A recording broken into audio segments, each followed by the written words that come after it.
Alright then, here we go.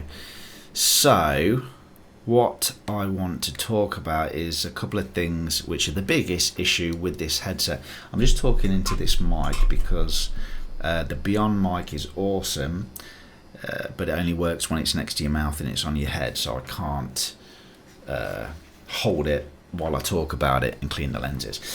So a couple of things I just want to go over, which is the most contentious point of this headset really, which is the fixed IPD and the printed cushion. Because I didn't mention them at all in my first couple of videos, and the reason I didn't is because it's not been an issue. So I know, I mean, if you go on bloody Reddit and forums and you know, it seems to be the main point that people having the wrong IPDs. Now, Big Screen says only 10% are being recalled. I don't know why they'd have any reason to lie about that.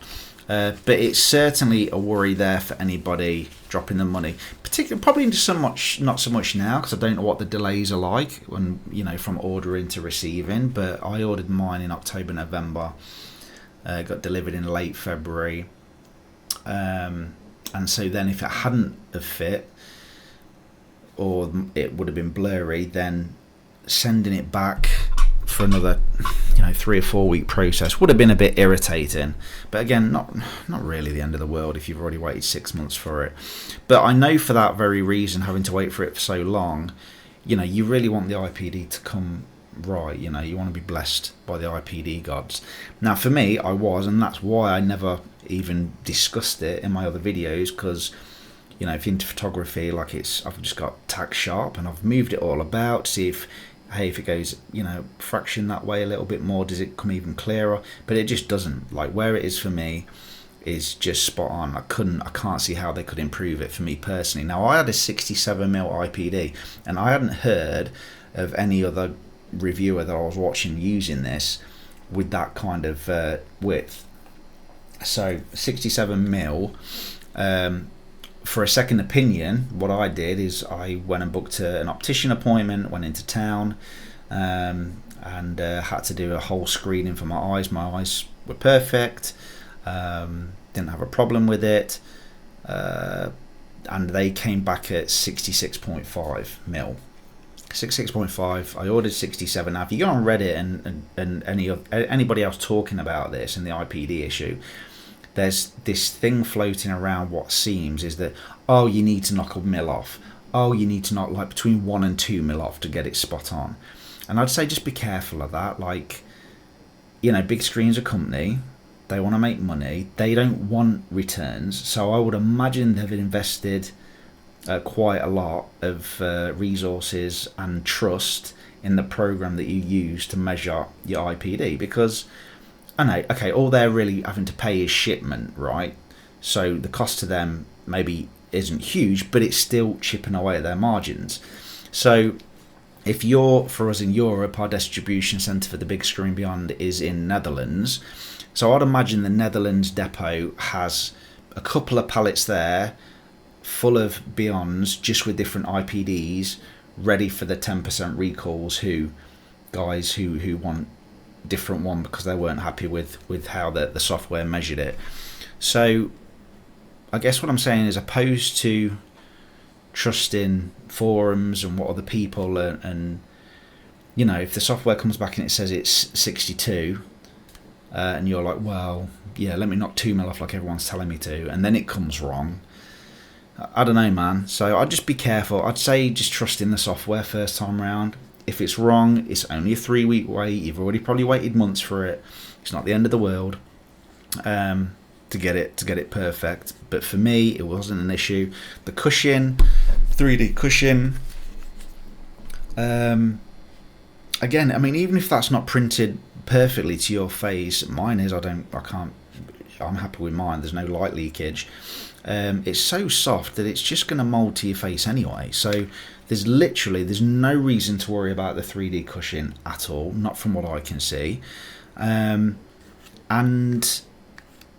you know, I was there as well. I was a bit concerned about the IPD. If you're really concerned about your IPD that you've ordered, I'd say go to an optician's, pay the £30 if you're spending, you know, what did I spend? £11.50 on this plus a base. Like, you're spending £1,300. Go and spend another £30 at an optician's. Double check your IPD, and then, I mean, if it's very out to their software, then I guess that's on you. But for me, it was pretty much spot on. The software's spot on, so it worked. So that's it really. So let's just jump into flight sim. That's all I wanted to say on the IPD and the cushion thing, because I know it's a real point of contention for a lot of people. Yeah, man. So let's see. You're gonna hear this now. I'm using my Rode NT, but you're gonna hear the mic drop out as I switch it over. So it won't be as good until it's on my face, but I need that out of the way because it clips it, because my base station's in the front of me, until I can fix it to the wall. All right, we got readings. We are gravy. Now, I'm not getting great performance in flight sim. I mean, I've tried it a couple of times, and it's I mean, it's okay, it's fine.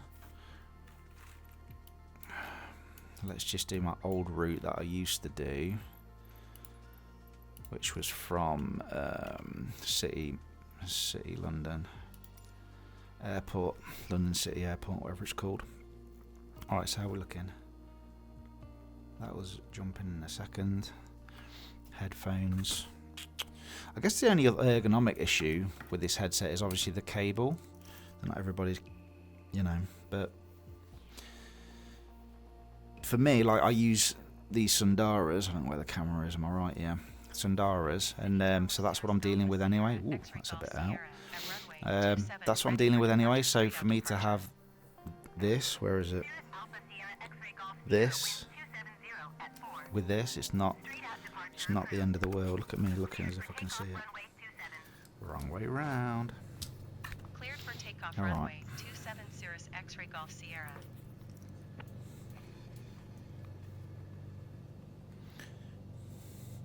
Alright, that's not very...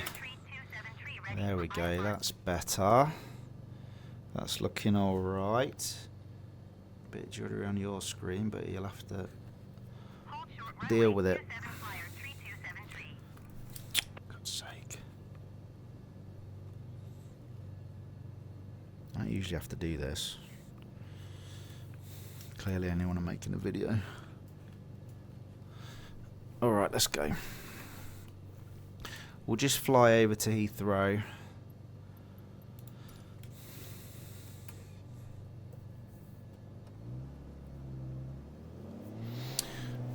Get on these rudders. Oh man, I've really not got the right desk set up at the minute. Like, I've got a desk where there's a bottom strut, so my big ass Thrustmaster rudders have to sit up high. Now I can't get my legs in, so it's not great. It's a bit fast to be rotating. I tell you something though, man, this new SR22 is rapid. It's so quick compared to the old one. Climbs, man, so fast. Alright, let's just fly over lovely sunny London. Makes a change compared to the last 2 or 3 weeks. God damn, this is really trimmed out bad. Down, down, down, down, down. Let me just trim it and then I can talk a bit more. So, yeah, the display cable. The only thing I don't like about the display cable is how it pinches. Come on, trim up, man. For God's sake.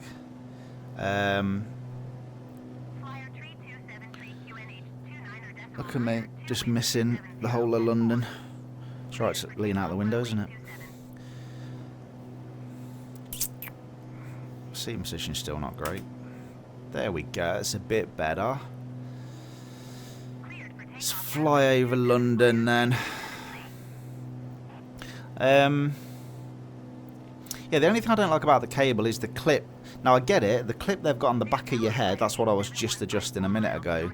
It's to really reduce the strain. Well, it's singular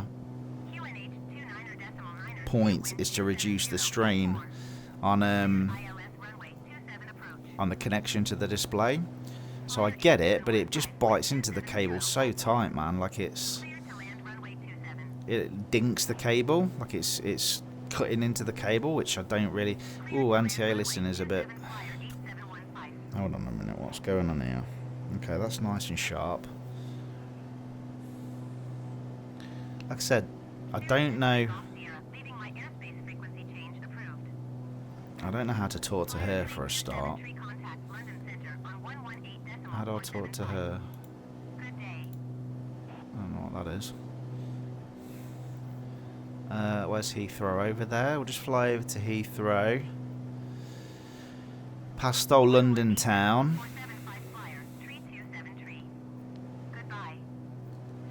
Oh yeah, up 1,600 feet. Still trimming out.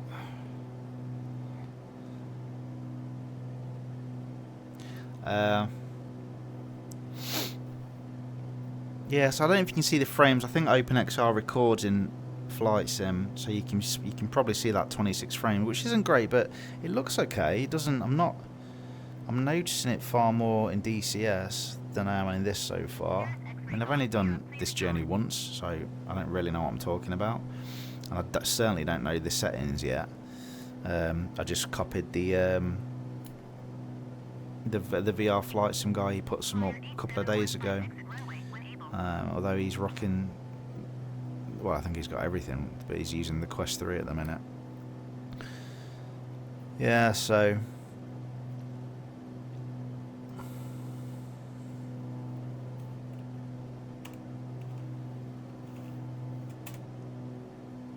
oh, that's nice, that's better. I do copy, but I don't know how I'm supposed to talk to you. I don't know what I'm supposed to talk. Menu? Oh. This looks so good, man.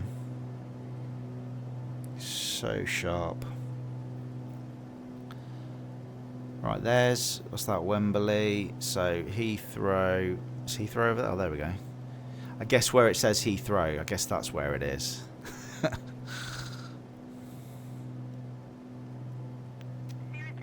Oh dear. Look at that.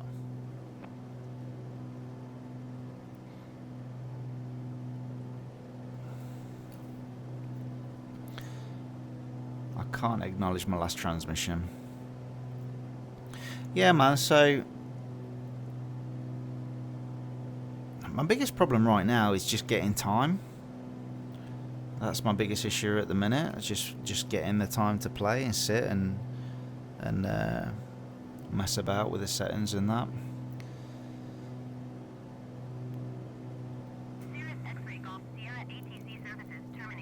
Oh dear, she's not very happy with me, is she? How do I talk to her? Like, where's the menus? Assistance. Controls. Oh, sorry. I'm literally just going to land now.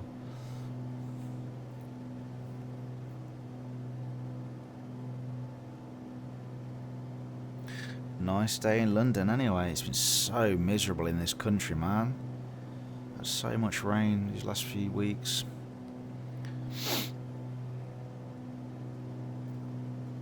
Yeah, man, I do love the SR22 though. If you go back to like my videos 3 years ago, it was this what I was flying, and maybe the DA62 now and again as well.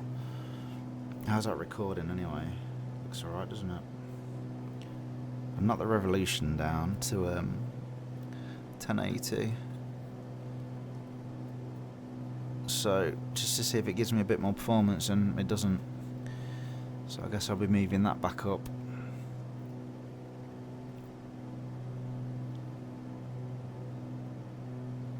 I think I have noticed actually on the Beyond in Microsoft. I'm not noticing it in DCS, but there's definitely more glare, more luminance at the bottom of the lenses. I don't know if it's because I've only flied the SR22 and oh, that's better. Cable's in the wrong place. So, yeah, the new SR22, the update, they made it the turbo version, the G6, something like that version. So they've got all this leather now. The lights just bouncing at and just hitting the bottom of the lenses. So I'm definitely, and off the wing as well. So I'm definitely noticing more there. Let's go to lovely Heathrow. I'm sure they're used to SR-22s landing there.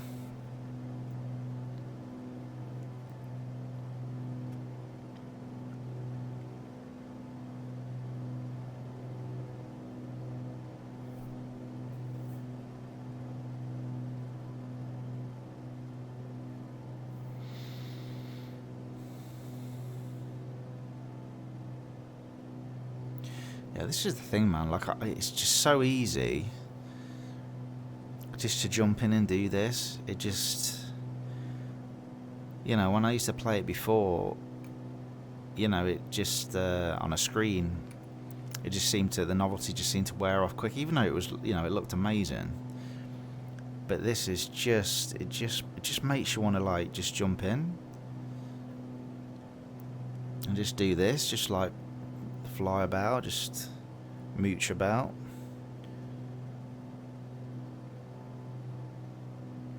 Like I thought it'd be in DCS and like, you know, learning cold starting and learning the aircraft and learning the radar and the but it's just so easy just to jump in and just do this, just fly around and just VFR. Alright, what are we at? 680. Oh, the engine sound's not working. Throttle. That's weird. You see that? 500. Alright. Flappy flaps. Flappy flaps. Oh, this is awkward. I've got to find a better way than that. God damn. Okay, something's just crashed. Don't tell me it crashed, man. I ain't got time to do this again. God, these rudders are awkward. Got no sound.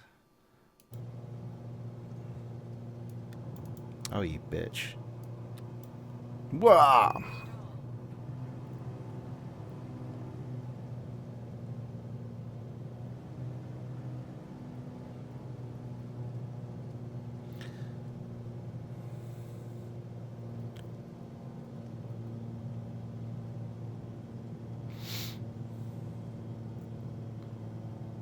Wow, man, it looks so good. Just looks so good.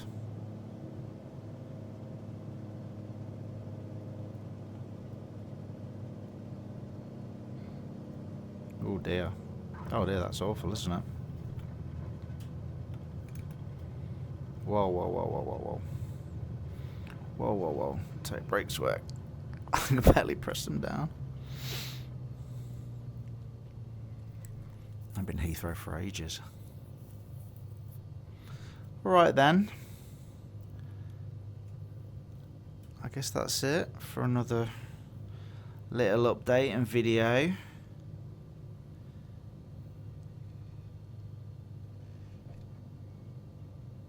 Looks so good. Yeah, man. Yeah, by the way, I appreciate everybody's comments in the last video with the DCS and the settings, and I've got to spend some time now and just yeah, putting them all in really. But thanks for the advice, much appreciated. Anybody got any for with the Beyond and VR and flight sim as well? That'd be awesome. But yeah, laters potatoes.